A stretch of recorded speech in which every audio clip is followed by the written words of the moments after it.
Well. How's it going? Look what the cat dragged in. A bunch of nice folk. Oh no, the local recording isn't working. That's all right. This one can get ripped. How's it going, everybody? How you doing? Man, I did base the title and thumbnail off of what my takeaway will be.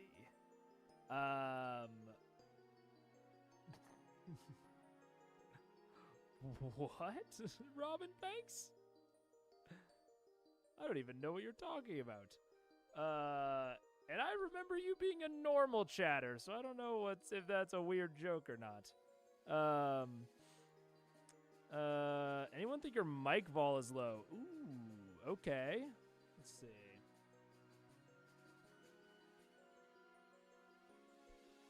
All right, how about that? Oh wow, it still looks low.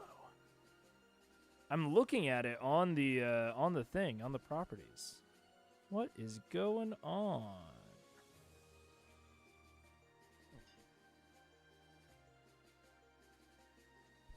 Okay, we've now got a solid amount of gain to the point where I'm gonna need to turn down my own monitoring. Okay. I think this'll be better. He hasn't gotten to that point yet. All right. Cool. Everyone's here. Everyone's ready. What's up? Oh, why is chat looking weird? Uh-oh. Probably because I was messing with it. Let's see. What mic are you using? I'm using the Shure SM7B. I used to use a different mic, and then it broke. So I dropped the coin from my very boring day job and got the Shure. What is up, everybody? I'm on live. So, but the actual this chat is a little bit off because I'm experimenting with some layouts. I just reset my PC, remaking everything from scratch, and I'm experimenting with some stuff. This time I remember to switch from live. Hell yeah, let's go. Very, very nice. All right. Let's see. Okay, and I will not take up too much time because I have a hard stop at 7. So, because my wife is doing some stand-up. So I'm going to go see her, and it'll be great. So, yeah, cool two-tone jacket. Thank you very much. Did you get that coat from Jordan Peterson? I did not. Does he wear one of these? Yeah, no. It's like a corduroy material. It's like an interesting little over shirt, and it's like very long too. But I like it. I feel real artsy when I wear it. But yeah, so we will get into it. I do not even think I will be able to get through all of the content here, I'm gonna speed up the pace. We're gonna do like the cut down version, but I still don't think I'll be able to get to it all. Which them's just the breaks sometimes, but I still wanted to hang out. Only announcement I will make really quick before we jump into it. I did reach out to Super Geek Mike about his videos, and I know that it doesn't I still don't know the guy, I don't know what he's like, but I guess to just report to all of you, he is nice in DMs. He was super sweet, nice dude, And I will be. He did say that it was cool for me to react to his stuff on stream. So at some point, we will probably work in a video or two of his. So yeah, so that'll be cool. But other than that, let me switch over to this. You can see we're also doing a little bit different of a screen share setup, much more trimmed down than it was before. So just some things I'm experimenting with. You know, I'm gonna kind of be messing around with the layouts a little bit the next couple of streams, see what I like. But yeah, that's about it. We will for in terms of like updates, I will give my episode 11 takeaway at the beginning of episode 13. Like the look, like the experimentation. Hell yeah, let's go. Love it. Always improving, always looking for ways to improve. So yeah, we will hop into it. So this is starting at minute 25, which it looks like is the start of character creation. With character creation. So for most RPGs, especially in the fantasy realms, which is I'm very curious about this in general, because I just went through the process of teaching my kind of at-home group how to play a new TTRPG. And when I first started playing D&D, I taught a bunch of people how to play D&D when I had not even played D&D. So I have a lot of experience. Also, a little bit of peeking on the mic there. Don't love that. I'm gonna turn that down very slightly. But yeah, I have a lot of opinions on how to teach TTRPGs. And a bit of experience, so I'm interested to see how Matt does. This will be a very familiar, in my eyes at least, aspect, but there are many different game types that run different things. But usually the point goes, you choose a race and you choose a class. The race defines your physical background, your family bloodline, and what attributes that adds to you. A class is essentially the job or the way you've lived your life going forward and what skills you've acquired because of it. So, throughout the player's handbook, you can go ahead and turn through the first few pages, first couple sections. You'll see there are certain races like the dwarf, whom I love. Dwarves are awesome, underrepresented. To page 62. Exactly. Players Technically, page 18. No, it's page 18. Dwarves are cool. They're sturdy. They're strong. They're a little brash. They're, you know, if that's something you guys are thinking about as you're coming up with your character ideas, dwarves are fun for that reason. I'm going to breeze through these because you don't need to spend 30 minutes on races. We have elves. I will also say already, get ready for a pause heavy one. I generally like introducing at least 3 meaningful I have a strong opinion on something game related. I know, crazy. I generally tend to enjoy and prefer giving my players at least 3 substantial options during character creation. So what Matt just mentioned, race and class, are 2 substantial options, to be fair. But I think that what you will find a lot of times is that people will either immediately go to level 3 once they know D&D well enough, so that they guaranteed have the subclass option, or you will find if people start below level 3, many times they will give people a first level feat or some sort of magic item choice, things like that. And my general rule of thumb is that if you want to make it the rule of 3s is a well-trodden trope and rule by now. But I find that it comes to character creation as well. To make really engaging character creation is you give players 3 options. So there are a couple of ways to do that in D&D, even from level 1. There is the classic level 1 feat, and I think that's why a lot of people like Variant Human so much. But Variant Human is sort of 3 choices. It's more like 2.5. A really cool thing that I have seen that I've never gotten to actually implement at one of my tables is working more feats into the backgrounds. So saying you get to choose a feat that makes sense with whatever background you choose, because there is theoretically 3 distinct choices in D&D. It's just that the background doesn't really matter all that much. It does give you skill proficiencies, which are very good, but long term doesn't particularly matter. So a very cool option I've seen for getting that 3rd distinct option is, you can have a level 1 feat, you can have this free power up at level 1, but it has to kind of fit with your background. Pairing the feats with the back, it's very cool. I have not DM'd a D&D campaign since I heard about that homebrew, but it is one that I'm really attracted to. I like that one a lot. Elves, elves, Lord of the Rings, elves are cool. They have high elves, which are a little more haughty and well-learned. We have the forest elves, what is it called?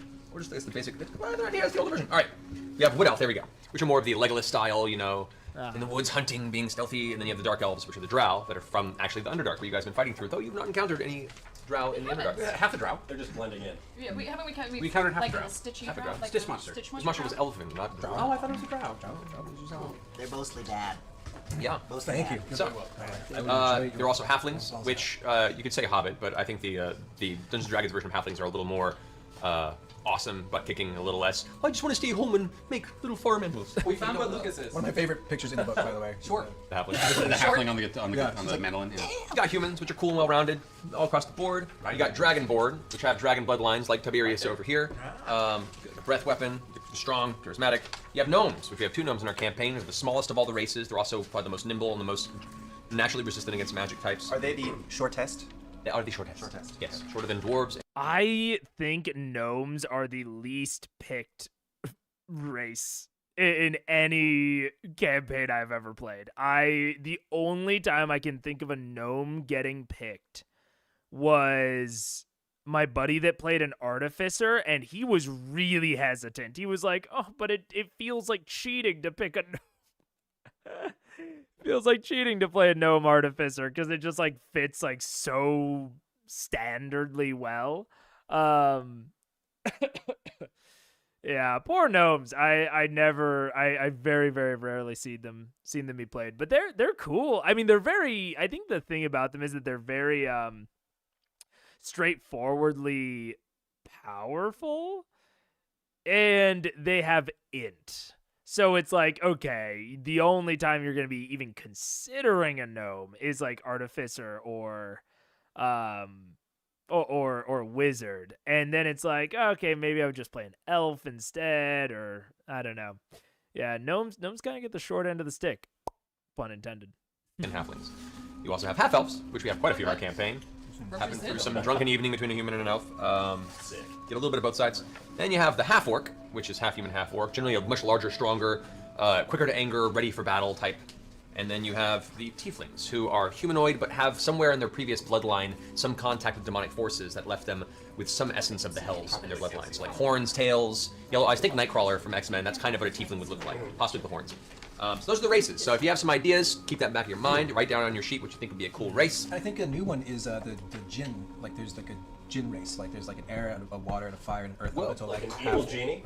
Yeah, it's cool. Like the new awesome genie. Right. expansion, Right. And of course, the Jinns. we also have the Goliaths, which are half giants. We're not gonna be worried. Dude, had Volos, or where are the he's talking about the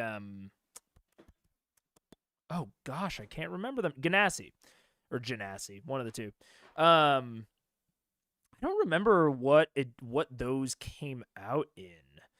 Gnomes are a dumb stat, yeah, kinda. When you ride on the back of your metal construct, you stand as tall as any.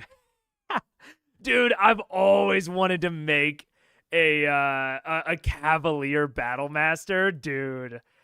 That is, it's such a dope build, and you can take mounted combatant and have this cool I always imagine a steampunk lance.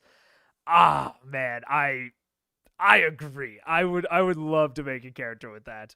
Battlemasters just in general. Artificer is a dope class. It's a little bit lower than my expectations for it, but even with what it is, it's very, very cool. But yeah, it's the Elemental Evil guide or Elemental Evil Companion guide or something. That's where that must have been where Grog got Goliath. Interesting. Anyways, so I know that like D&D Beyond is Big Bad Boogeyman. I understand. Wizards of the Coast is a Big Bad Boogeyman. Well, Hasbro. But it is one of the things that I really, really like D&D Beyond for, is that when Matt is talking about, like, he's talking through them and he's not talking about, their ability score increases, their specific feats. He's just giving everyone at the table the vibes of the races, which I think is fantastic and exactly what you should be doing for like new players like this. The only problem then is when you actually go to fill out their sheets, you kind of have to pay attention to all of the various numbers, and you have to really go through that with them, each kind of one by one, even if you're just going on the vibes, right? So that is one of the things I really like D&D Beyond for, is that everyone can just bring their phone with the app installed, or they can bring a laptop, whatever, and they can just make everything based on vibes, and the D&D Beyond character creator will fill in everything else. And during play, they can like be like, I'm attacking, and then just like click it, and it'll just add everything up for them. I think it's really, really good for session ones. And then a lot of times I don't have them, continue on with their character in D&D Beyond. A lot of times, like after the session, I'll have them transferred onto a physical sheet or onto a sheet in Roll20. Character Mancer in Roll20 is also good. But yeah, some sort of auto calculator for it is really good for these kind of session 0, session 1 type of scenarios, especially with new players. Sometime you gotta see their D&D Beyond ad theme song they didn't see to as a sponsor spot. Hell yeah. That sounds dope. I'm excited. Rather Knights, those are in the new Elemental Evil Edition. That's what Grog is. They're big, strong guys. So keep in mind a race you want to play, which is cool. Classes we got. So we got Barbarian. Grog is a great example of Barbarian. Big, hardy warrior types that shun armor for just pure aggression and anger. They use rage as a means of destroying their foes, upping their abilities in combat, and preventing mental effects magically affecting them. We have bards. Bards are vastly skilled across the board. They have skills of all types, even things they don't know very well. They know a little bit of everything, kind of a jack of all trades. They have some minor spell casting. They also can inspire other people with song, speech, and help them out with certain skill checks. Bards are pretty cool. We got clerics, your healers. But you say healer, like, oh, I don't want to be a healer. Clerics also have access to really powerful divine magic, so while people may be, clerics are dumb, you heal the party, they can also call down divine judgment, which is great. Also, having a healer is really nice. Yeah. Yeah. That's Nice being having a Just a healer. second. What the hell, dude? We should have just worn the same shirt. We don't feel like you have to. This is a one shot. You guys do whatever you want. We got druids, which do exactly what could happen. Druids. I won't feel guilty about this See, one. I am kind of taking up the right half of the space. I'm gonna figure something out to do with the chat. Bows. It kind of has C2 spoilers though, as the characters are in it, so not yet, I guess. Yeah, I mean, we'll just, we're riding the storyline. We'll see things as they come up. There's plenty of good stuff to see. Thanks, man. Hey, Come on. first time in the game, done. I take the physical challenge. Physical challenge. Druids also have some healing capabilities. They also have more nature-based magics. They're cool and they control nature. And can turn into beasts and creatures like that. Giant Healer. scorpions. Indeed. We have fighters. Fighters are just straight up fighters. Imagine what a fighter is. That's a fighter. They can use all armor and all weapons. They can generally get more attacks than other classes. They're generally like the martial, the generals, the warriors, the pit fighters. They're just more rough and tumble. Let's just damage each other. We've got monks. Monks crazy fast. Punch and do awesome damage. I will get to it in a couple years. That is true. Let's put you guys up there. I think that's a little bit better. Yeah, I like what I like generally, again, just like giving people the general vibes of everything. The only thing I would say that I try to aim for is just focusing on the main class feature, or features. So with monks, it is, hey, they have key, which is just like a pool of points that they can spend to do cool stuff, and they move fast, and they don't attack with weapons. That's it. Clerics, they're a spellcaster with a focus in healing, but they can still do damage. Like, he's getting very, very close, but I would generally highlight more of the specifics. So, like, with Fighter, for example, I think that just describing them as, like, the generals, the fighting guy, kind of misses how they actually behave in-game. Because, like, what's the real difference between that and Barbarian, except that Barbarians are cooler and more well-themed, right? If we're just, talking about that they're the fighting guy. So with fighters, if I am telling a new player about them, I would talk about multi-attack. I would be like, they can attack more than anyone, which he does say. But then I would also talk about ASIs, because ability score increases are like a core feature of Fighter, the fact that they get more than anyone else. So I would say that, Fighter gets all of these attacks, and they are probably the second most customizable class. They are hyper customizable, beyond having all of these attacks, and depending on your subclass, they can get even deeper and more customizable. So when I'm talking about the Fighter, I'm talking about a complex martial that also has the option to be very, very simple if you want it. So it has that option for depth. That's often what I'll talk about. So again, it's a very minor change, but I do like to highlight the actual gaminess of all of the classes. So like their vibe and their gaminess. And I think by describing the core features, you kind of get both.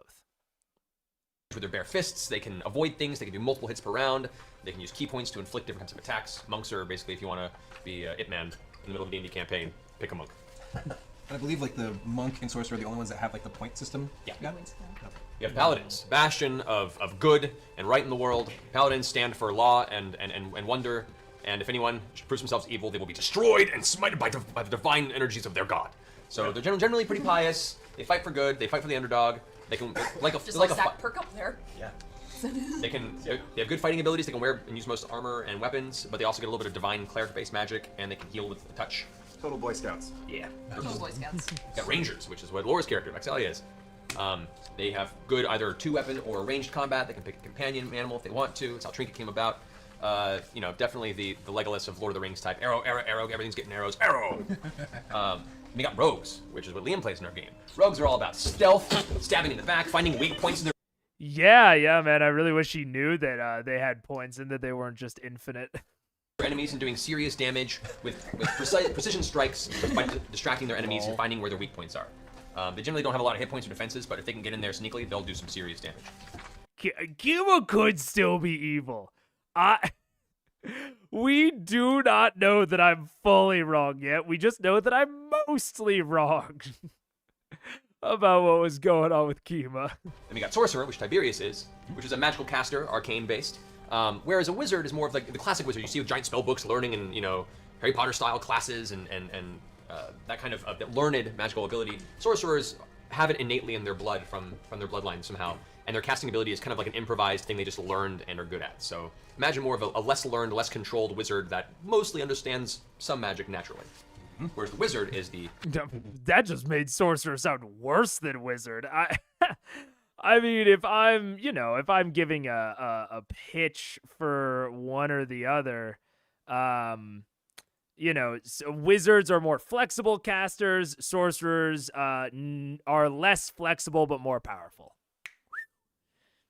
And if you want to go one step, like one level further, you can say that sorcerers have flexibility within the few spells that they know, and wizards have a wide breadth of known spells that they have access to. So you get this kind of specialist in the sorcerer that can use their spells in a variety of ways, as opposed to the wizard.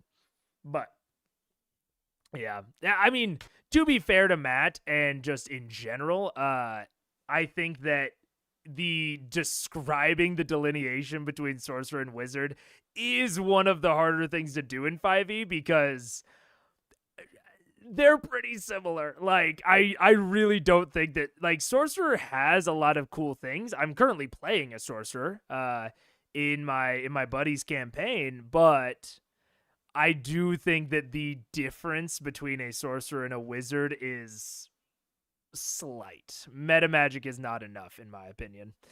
Wizards treat spells like Pokemon, collect them all. Yeah. I really like, that's why I really want to play an Order of Scribes someday.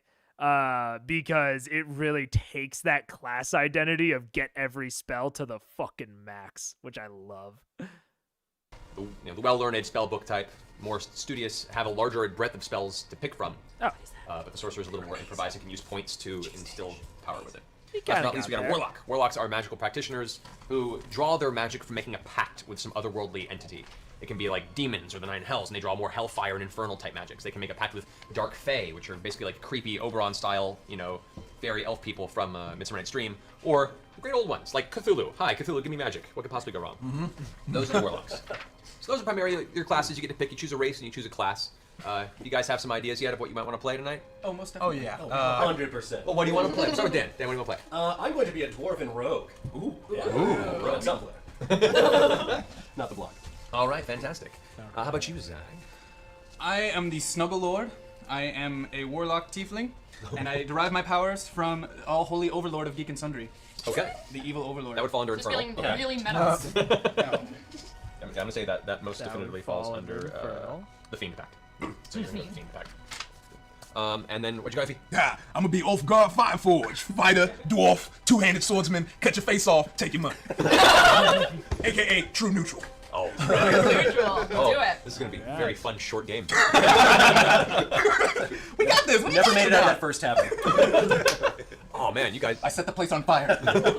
Wait, we're not there yet. We're not there yet. All right, hold it back. Cool, so for each of you guys, let's go ahead and roll Lovecraft, 100% a warlock. Oh, yeah, I mean, yeah. some stats for you. So what you do to decide what your attributes I mean, that's literally where the great old ones come from. Yeah. are for your characters, that basically says how strong they are, how hardy their physicality is, how fast they are. And you have strength, dexterity, constitution, intelligence, wisdom, and charisma. Those are the 6 stats. So for you guys, if you want to go ahead and take... There are different ways of rolling stats. People do a point-buy system where you start with a certain base stat and you can buy based on points. For this, we're going to use my favorite system to do, which is you roll 4d6. Oh, my favorite lowest too. range is desired. So I guess for those of you who haven't seen how the dice work, there are different dice. Okay, I'm not gonna get too deep into this because this is a endless well of debate with no bottom. I'm a point buy guy. I'm not a roller. And I have lots of reasons. But also, I've never had a table where someone really wanted to roll. Like, that's just kind of it at the end of the day, is I prefer point buy. And I say at the beginning of a campaign, hello, everybody. How do people feel about point buy or rolling? I prefer point buy. And then people say, oh, yeah, point buy is fine. And then we move on. So, yeah. But this is a big ass, like, tone at the table type of deal, whatever y'all want. If people have, you know, certain preferences. 12d1 plus 6. Right, yeah. No, you got it, Richard. Yeah, for sure. Party balance above all else. It's honestly, for me, it's not even party balance. It's that I started off as so I actually do think my players rolled in my very first campaign because I wasn't aware of point buy. But I, as a long time forever DM, I didn't play for like 6 years. And when I would like goldfish, fishbowl. That's the word. When I would fishbowl encounters or campaigns, when I would make like test PCs, I always did point buy because I knew that that was going to kind of encapsulate the average. And then I got so used to being able to do point buy and like being able to like kind of construct my characters however I wanted that it felt very weird to go back. I didn't realize this isn't a Vox Machina episode. No, this is not. So this is a sort of, an in-between. I think it is technically canon. No, maybe that was D and Diesel was canon. But we're mostly just going to be looking at all of the Matt advice during this section. So like how he goes about making characters, any of his, I know he has like some world building advice. So we're mostly going to be looking at that today and probably not watching the actual content of the one shot. D and Diesel is technically canon. Oh, okay. That's what I thought. So yeah, not actual Critical Role content, but Matt Mercer content. Values in the game. You have a D4, which is a 4-sided dice. So this is a little caltrop, painful to step on. You got a D6, your typical 6-sided dice. D8, which is a little more pointy, that's an 8-sider. You got a 10-sider, which comes in 2 varieties. Regular, or additional numbers. This is if you're doing percentage rolls, you know what the percentile dice numbers are. Pardon me. A D12, which is only really used if you're a barbarian, apparently. It's the saddest and the redheaded stepchild of D&D. D12. And oh, yeah, so you made a Yeah, I think that at this point they probably hadn't really not that they hadn't thought through what they wanted to do, but that they didn't like have it like dead on what they really wanted to do yet. It is somewhat canon-esque. It also ties directly into critical trolls for Extra Life, which will come later that Megaphone Man has to react to. I might watch it off stream, or potentially this might be a little bonus stream over lunch someday where we watch through this. But definitely not for today because I do have that 7 p.m. stop. Which for reference right now for me it's 6 p.m. So I have a stop in an hour. So we definitely can't get through it today, but maybe we'll watch through it some other day. We'll see. Season 2, that's great. I'm happy. It needs more love. It needs more love. D12 needs more love. And the D20, which is the most used dice in the game. Most all decisions are based on a 20-sided dice. We'll get into that in a little bit. So, Good for job. the statistics, Maybe you you'll guys have to go to ahead save and it take for 4 us. D6, so 4 6-sided dice. We'll start, whoever wants to start? Go ahead and I have those four right up front. Right up front. There you are. You roll them, drop the lowest number, Yahtzee. starting with a 7. Awesome. Sam. So you can decide. Also, I will note that I do not love 46 drop lowest purely for the, as statistically unlikely as it is, for the very real chance that you roll like below a 5. Like below a 5 is like on anything. Like below a 5 on Constitution, like you're Bubble Boy from Seinfeld. Like I find it a bit and then if you're going to say like, oh, if you get like a crazy result, then we just won't take it and you can re-roll, and then that gets kind of weird because I don't know. So not 46 drop lowest is not my favorite of all of the rolling systems. There are several that I think are fine, but I don't love 46 drop lowest. You want to put your 7 in any of the stats? If your stats are super crappy, we'll roll again. No, we won't. Of course. No, fine. not tonight. Never mind. Time. Yeah. But normally, if your Which is,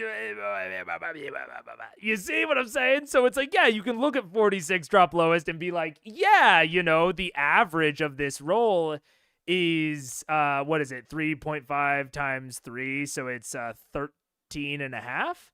So it's actually the average of 46 drop lowest. Actually, it's going to be higher than that because of drop lowest, but regardless, is already like much higher than point buy. And the fact that if you get crazy weird stats, like low stats, that you'll just probably re-roll, skews that percentage up even more. It basically takes away the possibility of 4 1s. So yeah, I don't know. If you're gonna roll, I think there are other systems that are more or less heroic. And that might be the thing, is that I generally don't run hyper heroic campaigns. And generally, rolling for stats results in PCs with generally higher stats, just across the board. Stats are super crappy. No, play where it lies. Yeah, you can put whatever you want to. Yeah. Which So stat is that for? 10 is an average score. An average person has a 10. Whatever stat.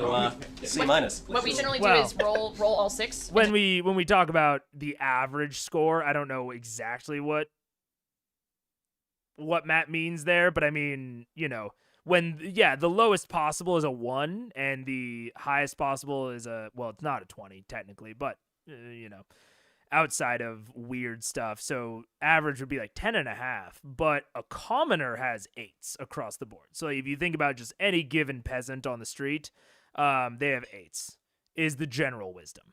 I think Matt has a caveat that isn't stated here, which is that there's a limit for your rolls. If they roll stats too low and are under some number, then they can reroll, which I guess is sort of like point by adjacent. The average human IRL, I believe so, and maybe there is like some caveat difference between a modern human and a medieval peasant. But from what I understand, you are supposed to consider any given NPC to have 8s across the board.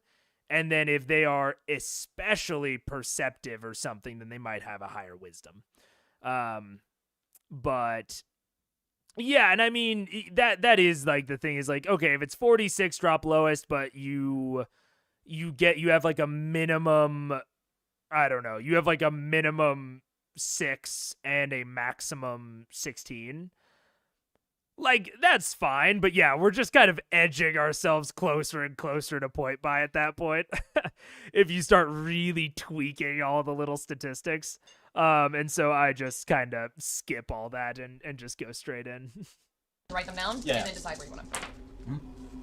Just got over there. But also, like, whatever. If it fits the tone you're going for and everyone at the table's down with it, this is one of those things where, like, I really think that, like, ultimately it mostly doesn't matter, generally. 8. That's pretty good. Nice. 13. 15 in it. What you got, Dan? All right. Well, Sorry, that there we that go. counts Oh, there we as go. 6. Big 13. Big 13 in the house. So that was, Big sorry, 1-3. and actually 14 was that. Alright. Apparently this was from a Wild Western, and they have a bull's head and a 6 instead of a. There you go. Oh, there. All right. We got a 13. All right. We'll say for the purposes of this, we'll give you guys each, if you want to, roll 5 times. That's 6. 5 times. Okay. All right. Well, And 14 or something.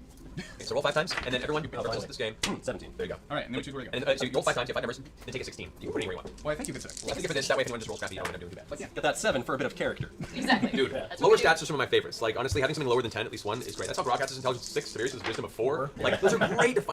Oh, I will say, this is a modification that I make to point buy, is I say that after you have your point buy array totally done out, if you want, you can increase any stat that is not your highest by 1 if you take a 2-point hit to your lowest.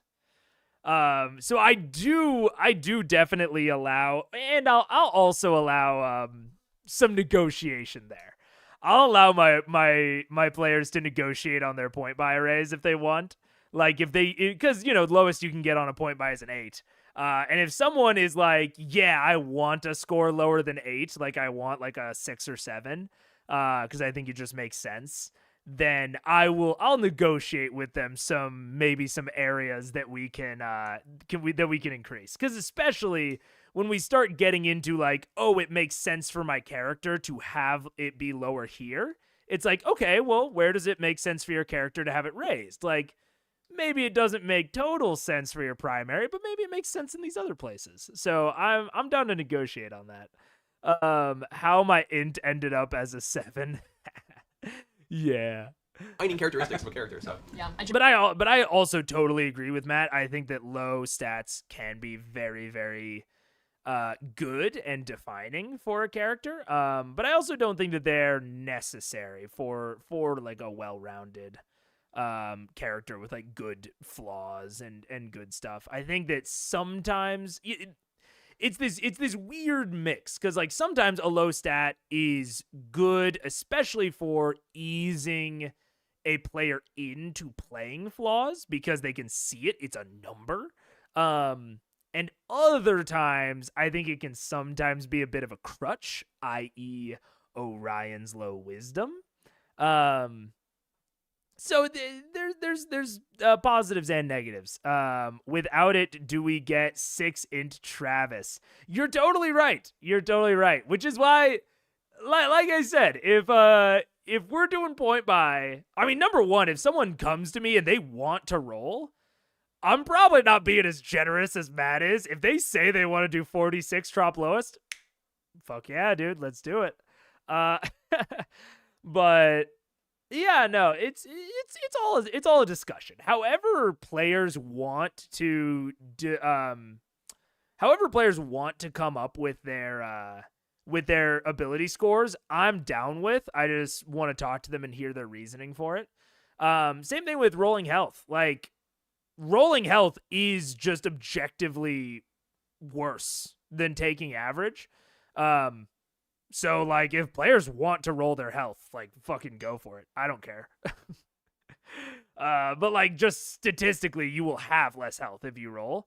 So, like, I'm more than down for my players to roll. I'm more than down for them to roll ability scores. I just kind of want to hear their reasoning for it.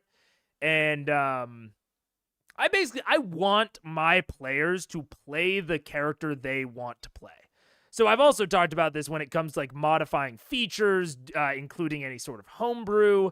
I always want my players to play what they want to play. I don't want to let them play something that is like overpowered or not even overpowered, but that is differently powered than the rest of the table, unless that is lower.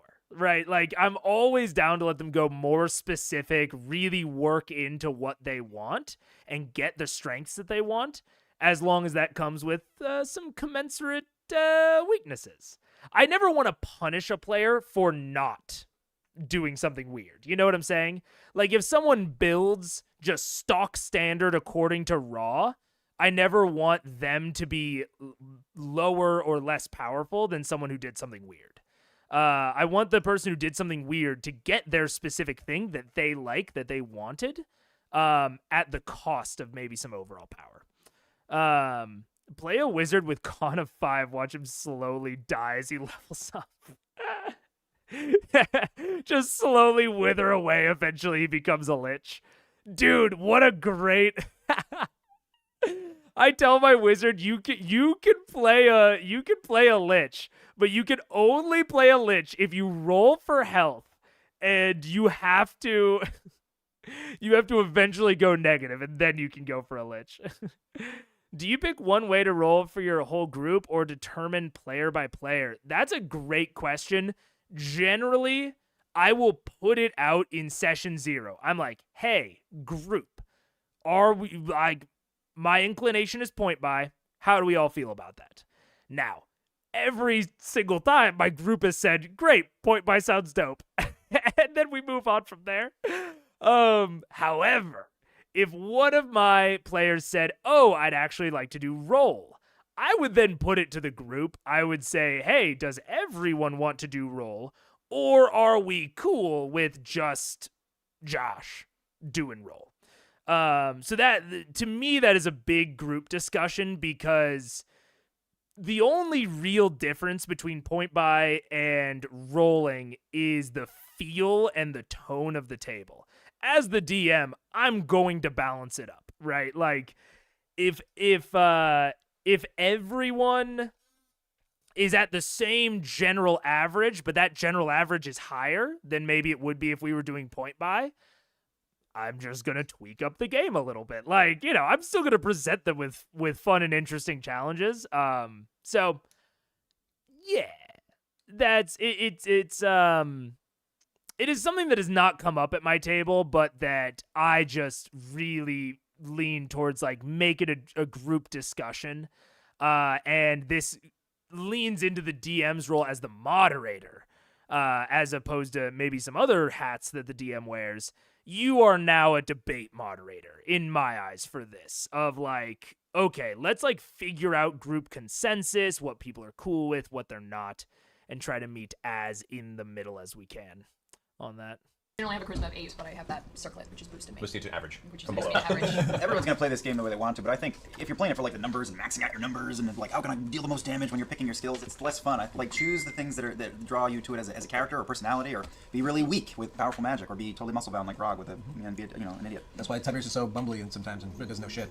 Unless you're super into math, which I'm First not. time out in the world. Yeah, I definitely, and this gets into like base DM advice, which I agree with Liam on, and then there's kind of like the advanced DM advice, which I don't agree with Liam on. Like, I don't think that I am not like a war gamer maxing out my numbers type of player or DM. Like that's not how I engage with the hobby.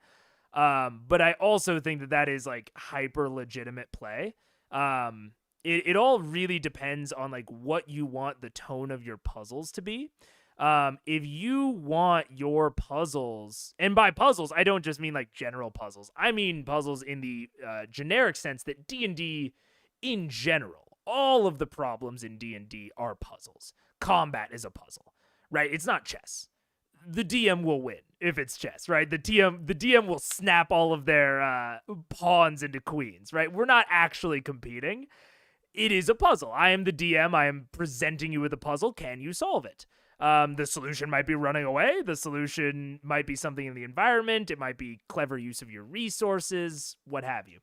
And if you are into, I don't know, like Warhammer 40K, like you're into like those types of like war games where like the puzzle is you are faced with ostensibly overwhelming odds and you need to make very, very clever and distinct use of your resources, then in that case, if that's the table you're at, that's the DM you're with, your other players are on the same side of that, then like thinking about those numbers and like maximizing damage and creating very damaging combos could be an incredibly fun way to engage with the hobby. But if we're talking about like what I think the majority of D&D tables probably are, I think that Liam's advice is pretty spot on. Go math. Yeah. Go math. That's your bag. Dude. Yeah. Cool. So once you have your stats arranged from that, I just don't. The reason I started talking about this is I don't really love the disparaging tone against people who do like that. Again, I'm not in the group that he's disparaging right now, but I think that it is still a legitimate way to engage with the hobby. You just have to make sure that your DM and all of the other players at the table are on board. Same thing with PvP. Like PvP, D&D is explicitly not built for PvP. And I think that it more often than not destabilizes the vibes in the group. But also, there are definitely groups out there that love PvP and that like very actively and in very fun ways engage with it. So I don't want to be disparaging towards any style of play. But if we're talking about like general advice, I think that Liam's generally right. at that point, you can start going to your characters. And we're going to go ahead and just make level 2 characters, relatively simple, for this first game. If you look to where your classes are, it'll have a hit point value as well. You'll be able to roll how many hit points you have. Everyone starts with level 1 max hit point value. And I think, let's see, for the rogue, we have a D8. So you start at 8 hit points. Oh boy, you gotta roll again. You roll 1D8 to add to that. See, and this is the sort of shit where, like, I don't even know how long it's been, but this is the sort of stuff that, like, either Roll20 Charactermancer or D&D Beyond just cuts the chaff on all this. Like, I don't know how long this will go. I might kind of do some arrow keys forwarding through it. But, like, oh, like, you know, you have a D8 because you don't know what a rogue's hit die is. How could you? And especially when you have like 7 fucking players, that can take a while to actually make things if you want to play that night. If you are doing an entire meetup just to make characters, then this is more than fine. But if you intend on playing that night and making the characters, I would use some sort of computer aid. Level 2. A hot 10, but Add bonuses, depending on what.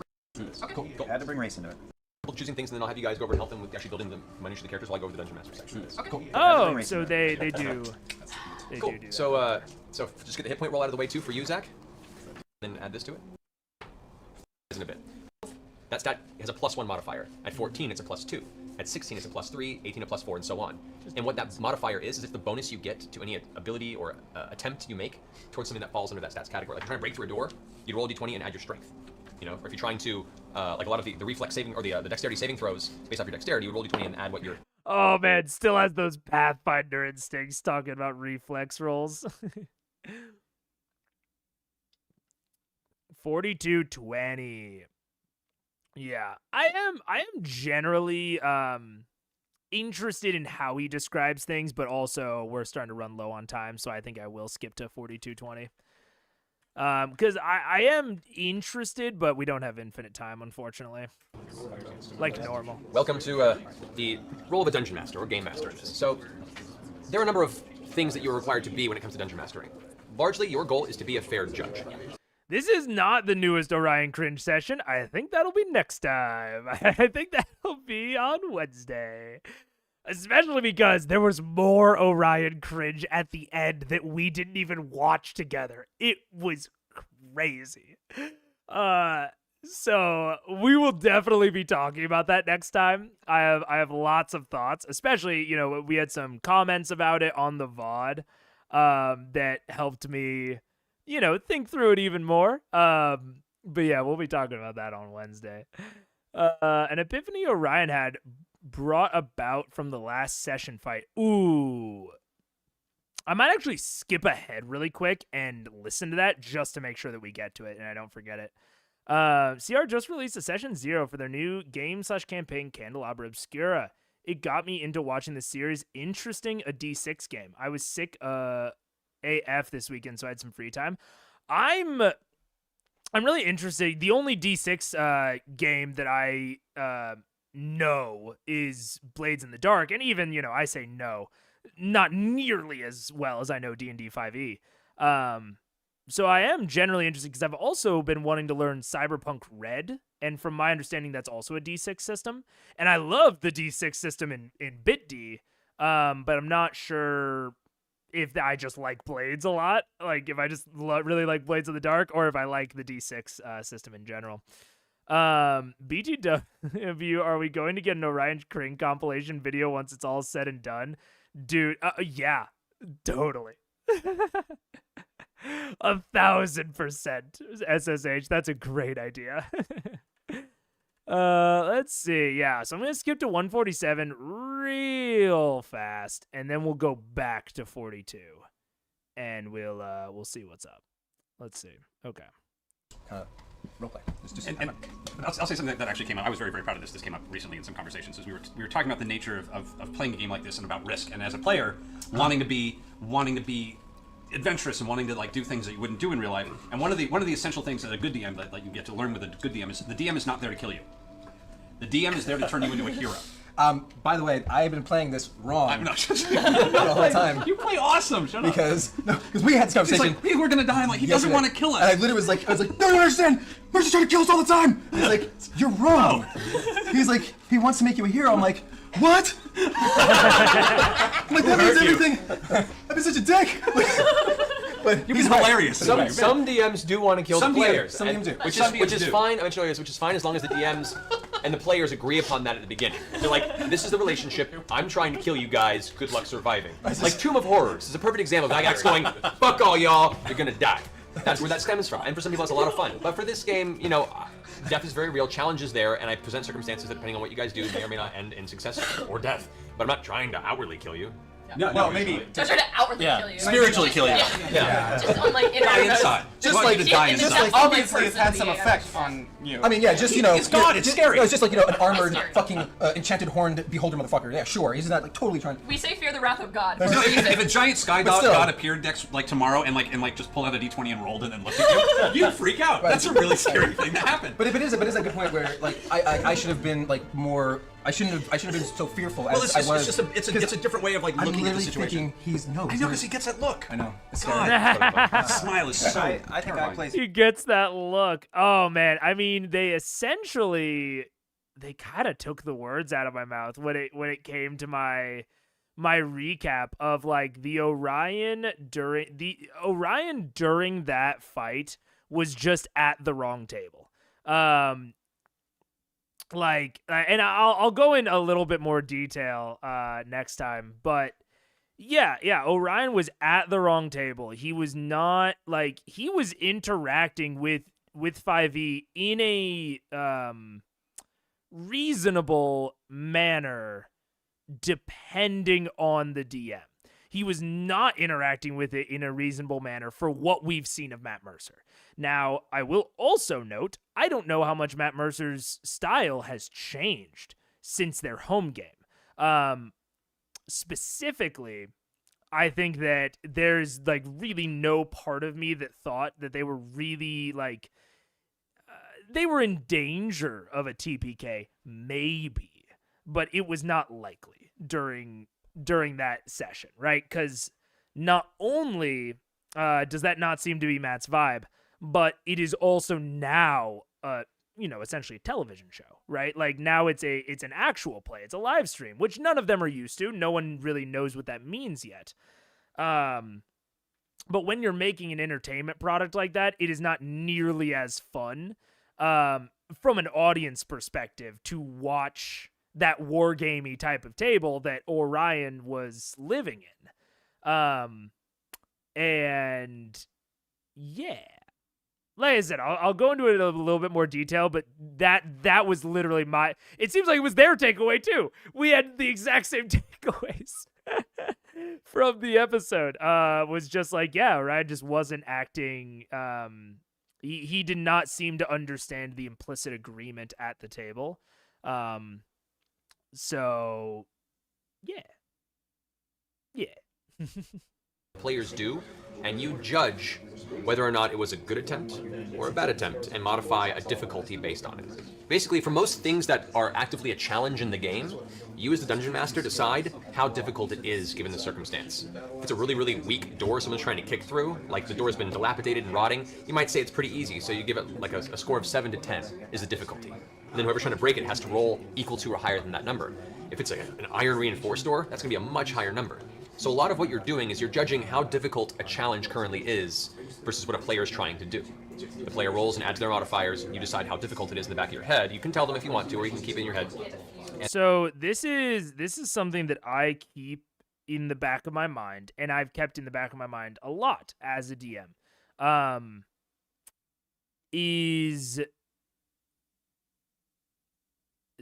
And this is something that I kind of didn't have the language for, and oh my god, I'm about to bring up Blades of the Dark again. But it's something I didn't really have the language for until I started learning Blades in the Dark. Because Blades in the Dark, in their skill checks, they have kind of two separate metrics for any given skill check. Not only do they have how difficult is it, but they have how much effect will your course of action have. So even if you were to, say, succeed, how much effect would that success even have? And this is something you actually see debated and talked about a lot when it comes to skill check crits, when it comes to, there's not necessarily an optional rule, but there is a recommendation within the DM's guide about degrees of success.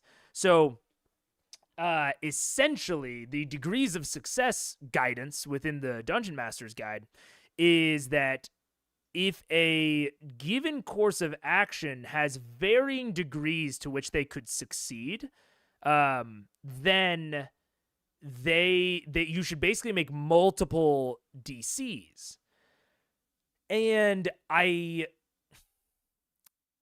find that it's something that you have to be very aware of when you are playing Dungeons and Dragons and when you're DMing, is what exactly they are trying to accomplish.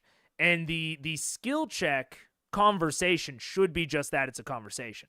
It's one of the reasons that I really don't like it when players choose their skills in 5e. Now, this is a little bit different than in Bit D, where players explicitly choose which skill they're using, but it works better in that system. In 5e, I think one of the things that they need to do is they need to very much say, what their goal is, including like the magnitude of that effect. And I will use that to set my base DC of like what their goal is, and then I can set up my magnitudes of success, or my degrees of success. So if they're trying to break down a very weak door, let's say, I will be like, okay, when you say break down, do you just like want like a space like big enough for you to fit through, or like what exactly do you want to happen? What are you trying to make happen through this skill check? And then I can set up degrees of success. So if they're saying like, I want to knock it off its hinges, I'm like, okay, it's a weak door, but that's still pretty tough. In my head, DC 15. And then the DC 10 is like, okay, you don't knock it off its hinges, but you bust enough of it down to where you could probably squeeze through, but it's difficult terrain in my head. And then, above, but between like a 5 and 15, it's like you bust open enough to be able to see through it. So having what the player wants as your base, I think is really, really important. And Matt's done that a couple of times where like when Keyleth talked about casting the light spell through the crystals, Matt said, hey, what are you trying to accomplish here? Because I don't honestly know, and I need to be more clear on it. It's another reason that a lot of times when someone tells me their goals, I will say, okay, you can use either of these skill proficiencies. So there's a lot of conversation to be had there, I would say. But keeping in mind when you are thinking about it, not only the difficulty of it, but the magnitude. And it is one thing that I think 5e is kind of lacking in, and you need to keep it in mind, is that difficulty and magnitude are directly linked in D&D. So even in what I talked about with the degrees of success, it is DC 15, it has the normal effect. DC 10, it has a reduced effect. And like DC 5, it has limited to no effect, right? And that is a core feature of how D&D works, is that difficulty is directly related to the level of effect of any given action. That's not a bad thing. Don't get me wrong, by any means. But it is something that you should really keep in the forefront of your mind as a DM about like how you're going about navigating that these two kind of separate things are so integrally linked in the system. And then roll off and see if it succeeds or not. And then based on if it succeeds or not, you tell the players what the consequences are of the circumstance. Really low rolls can make for some hilarious botches. So then, we get into the whole like, oh, the bard asked the king to give over their kingdom. Okay, fucking that's their goal. DC 35, right? Like some ludicrous number. And then you, as the DM, again, we're tying those together. You as the DM can like think through that and say like, okay, like DC 35, like how can I lower this even to like a DC 20? How is that lowering the impact? How is that lowering the effect? So then we get the classic like, oh, they passed the check, but it has this crazy reduced effect where it just doesn't chop off your head for being so insolent. So that's another example of like these things being very tied together. Like their goal is not just impossible. Like it's a ludicrous DC, absolutely like crazy up there. And it's potentially something that like some people might have access to with certain modifiers later in the game. So it's all something to think about. It's all a conversation that you should be thinking about as a DM. Awesome rolls can make for some great heroic moments. So you want to judge that aspect a lot. That's a lot of what your job is as a dungeon master. You're also to rationalize the world around them. So if we can keep the volume down just a little bit, guys. It's all good. It's all good. It's all good. So rationalizing the world around them. Now, what I say about that is when they encounter NPCs, which is a non-player character, anyone that's not controlled by the players, and they have a conversation, or they do something in front of them, that non-player character is going to have a reaction. So you, as the dungeon master or game master, you decide based on what they've done or what they've said, the personality of the character that you're playing, how they would react to that circumstance, favorably, unfavorably. And so a lot of your experience as dungeon master is rationalizing that relationship back and forth. If they're a really charismatic character that reads the NPC well and kind of sees that maybe they dress well, maybe they like a lot of money, and so they open the conversation about money and how they can be paid, that's going to be a very favorable reaction. So if they're trying to convince the NPC to do something, you might consider a relatively low difficulty. If it's a progressive conversation and the player keeps bungling their words or rolling poorly throughout the conversation, that difficulty might get higher and higher by the end of the conversation for them to finally convince them to do something. So you're constantly gauging how well they're doing in a social encounter versus how easy it is for the NPC to believe. Yeah. So there, 5e especially, when it comes to the social and exploration pillars, which he's talking about the social pillar right now, right? So, and I should specify what I even mean by that. In D&D, ostensibly, according to what the book says, there are 3 equal pillars. There is combat, social, and exploration. Those are 3 equivalent pillars of D&D 5e. And I can't keep a straight face while I say it, because obviously one of these pillars is much more prominent than the other 2. Combat, like D&D 5e, it does have very distinct wargaming roots, and combat is certainly more developed as a system than the social or exploration pillars. That's not a bad thing at all. But when we are talking about the social pillar, when we're talking about escalating DCs, all of this sort of stuff, you have to sort of decide as a DM how much you want to lean into the distinct improvness of it. Because there's no mechanical guide for, okay, the DC at the start of a conversation is 10, and for every failed persuasion check, it rises by 5, to DC 15 and then 20, etc. Right? There's no mechanical guide for how to navigate those social escalations within 5e. It is completely at the DM's discretion. Now, there is something that they've actually been trying to do, and it is mentioned in the DMG, is determining NPC attitude before you go into a conversation, but it is... to say it's a brief mention would be overselling it. It's like a 1 paragraph on 1 page of the DMG. Now, they did actually include something in 1 D&D about it, which means that they're at least considering it for 1 D&D and maybe considering how they can beef it up a little bit mechanically, which I think would be great. But there are these very, very mechanics light aspects to social interactions within 5e, which some people very, very much love. However, if you are a DM that likes more mechanics, or you are a player, you're at a table where you want a more mechanical understanding of what's going on, I have a couple of recommendations.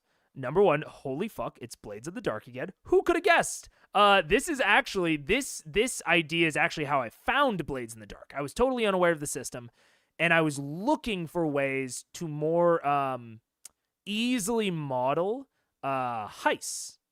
Crazy. I found Blades in the Dark while searching for heists. And Blades as a concept called clocks. So if you have complex challenges, you put a clock on the table that has 4 segments, 6 segments, 8 segments, depending on the complexity. And something that I've seen that I'm a big fan of is whenever they encounter an NPC, you can put a clock on the table, say a 6-segment clock, that represents their attitude.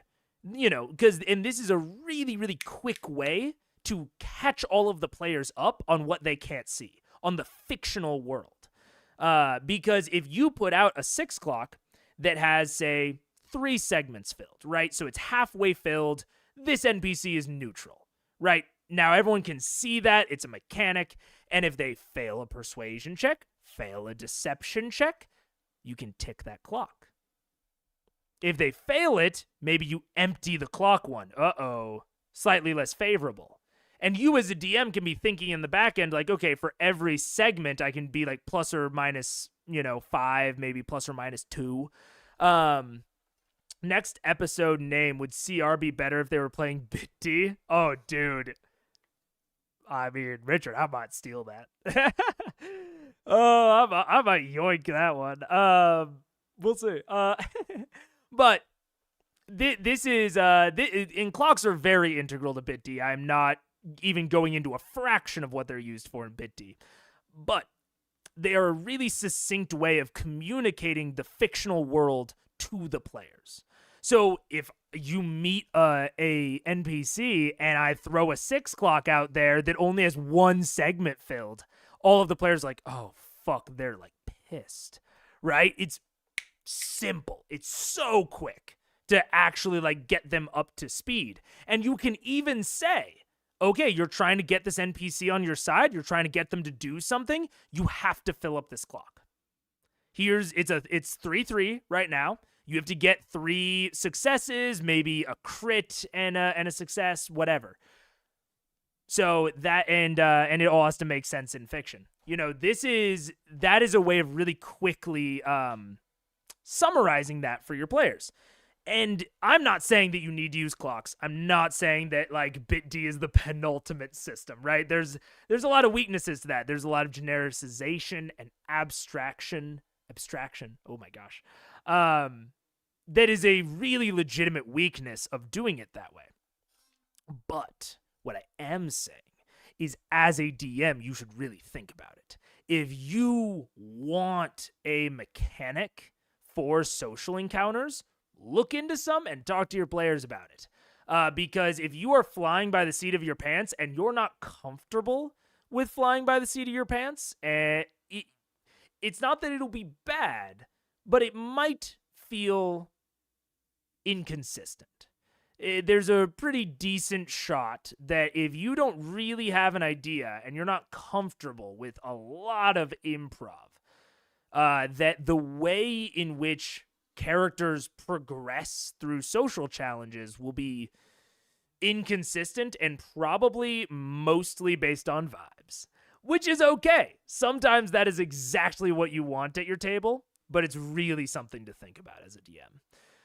Starting to think that this video is sponsored by Minty. Brother, I made a here it is. I made a fucking presentation to teach my players how to play Bit D. We're about to start an at-home campaign for it, and I'm very much thinking that after a few sessions, I'm gonna give the presentation to all of you. But it is just, again, if it was the other way around, if I was pitching D&D 5e to a group of Bit D players, I know exactly where I'd talk about the benefits of 5e and use this 5e mechanic in your Bit D games.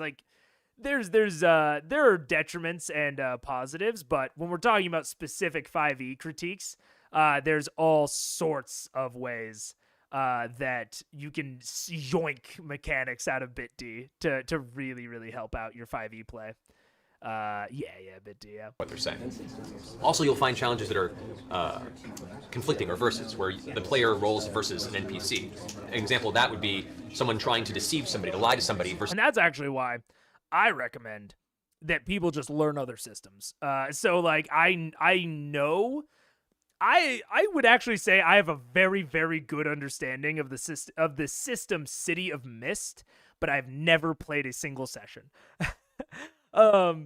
Just because I thought it was super interesting, and I pored over the rule book, and City of Mist really, really informs a lot about how I think about character creation, as well as just creating features that are so interesting and cool, but aren't extremely powerful, and vice versa. City of Mist has a fantastic system for power management of seemingly like infinite power bases. So I highly recommend any homebrewers or any DMs that are into homebrew, any players that are into homebrew should very much check out City of Mist. It is really incredible how well it manages. Like, you can literally play whatever you want, and like, oh, that's the pitch of any TTRPG. But like, you can play like Ra the Sun God and be like, yeah, I control the sun. That's one of my powers. I control it. And you can be on the same power level as someone that's like, oh, I'm like a waterbender. Like, waterbending is my power. You guys can be on totally equivalent power level. And the powers still feel cool. And like, they don't, like, Ra does not feel nerfed and the waterbender does not feel buffed. City of Mist is absolutely impeccable when it comes to creative power bases. All that aside, if you're struggling with a certain aspect of your system, looking into other systems and yoinking mechanics can be a really good way to go about it, or to go about looking at a fix. This is their insight. And so what you do as the player, if they're trying to lie to an NPC, they go ahead and roll, add their deception skill, and then me as the dungeon master, or you as the dungeon master, would roll a d20, add that NPC's insight skill, and if you haven't decided one, you can make one up on the spot based on how insightful you think that NPC might be, and compare the two.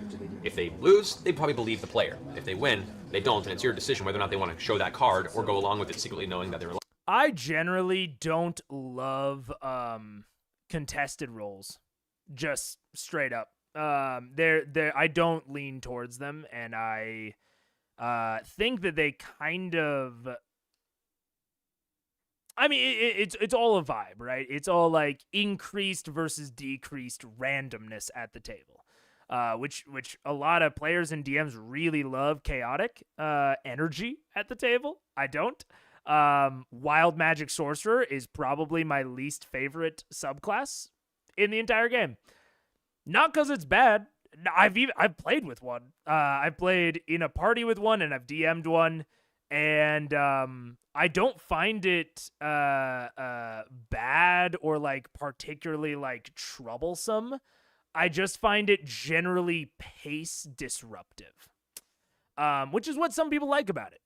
Totally get that. Totally a tone thing.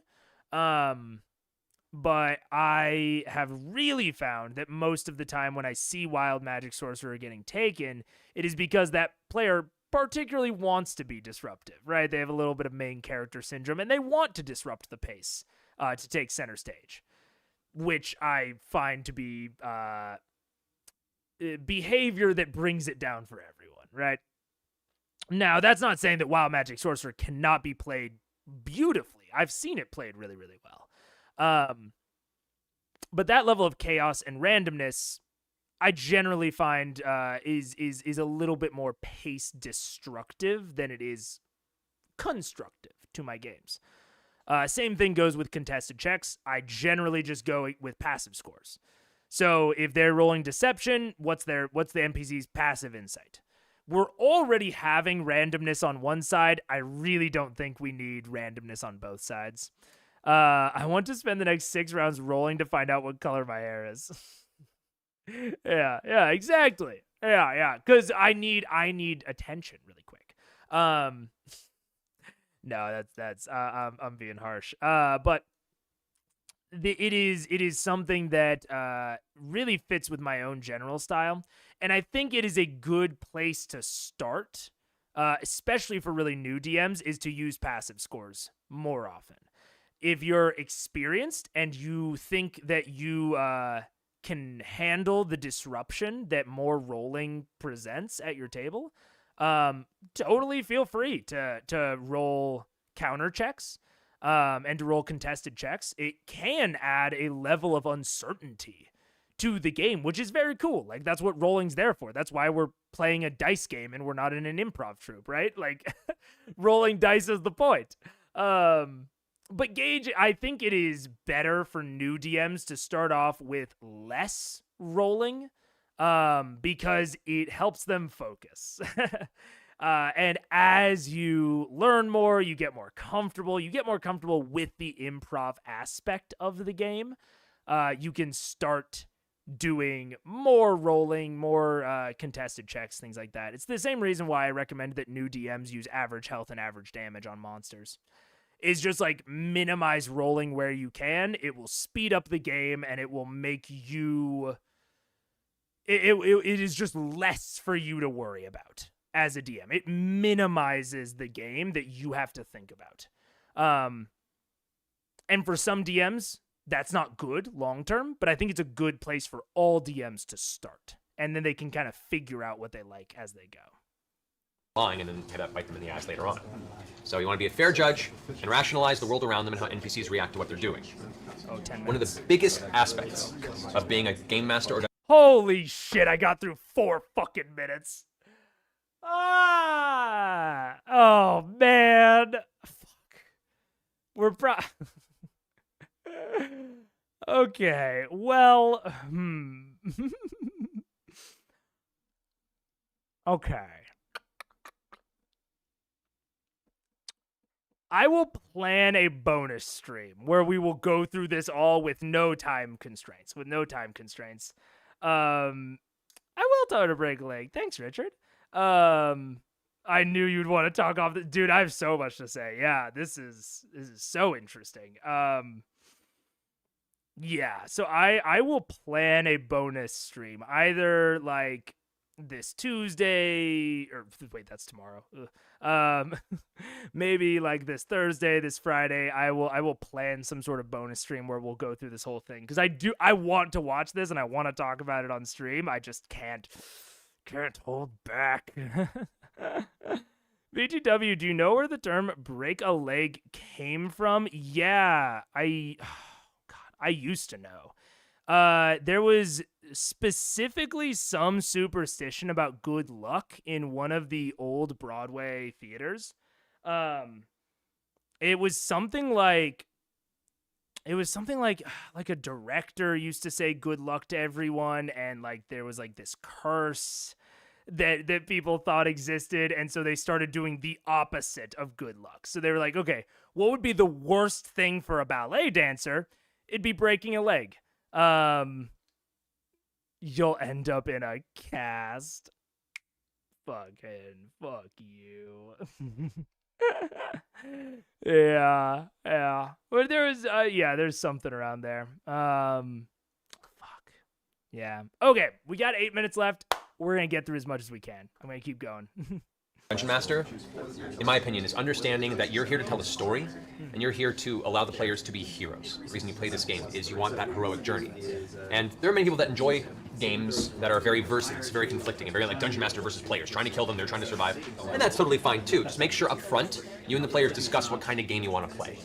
Nothing's worse than having a player sign on board, make characters, get a few sessions in, and realize that they're now locked into a campaign that is very aggressive and very fight to survive versus what they wanted was a... Yeah, I totally agree with that. I didn't love how he started that off of saying like we are here to tell a heroic tale. The players are here to be heroes. I don't agree with that. Even as general DM advice. But I heavily agree with, hey, agree about what you want. Agree if you want to be heroes, if you want to be anti-heroes, villains, what all of that means to you. There's a really, really good process that I don't remember. One of my players told me about it at one point. But there's a very, very good session 0 process called Lines and Veils, where all of the players go around and talk about things that they absolutely do not want in their game. Like just straight up. For one of my players that I don't play with anymore, but not because of this, just to other stuff. But one of theirs was no violence against children. Just like straight up, that is a line. Like, we know it happens in real life, but this is escapism. This is a game. I'm here to have fun. I do not want that to even be implied. and that's their line. And then veils are things that you can imply, maybe they happen off screen, like we don't want to narrate through it, but it is okay and it is maybe interesting if it exists within the world. It's just never going to exist kind of on screen. So that's a veil. So for basically most of my games, this has been implicit, and then recently it's become more explicit. Is like none of my games have like narrated sexual activity, which is like, not bad if your table is cool with that. But that's like a veil for pretty much every one of my players that I've ever played with. And for me personally, is like we don't describe sex. It's like a fade to black sort of situation of like, oh, you go into the room with them, and then just, and then yeah. Which, if they're cool with it, like those are my veils for my table. It's not what everyone needs to do.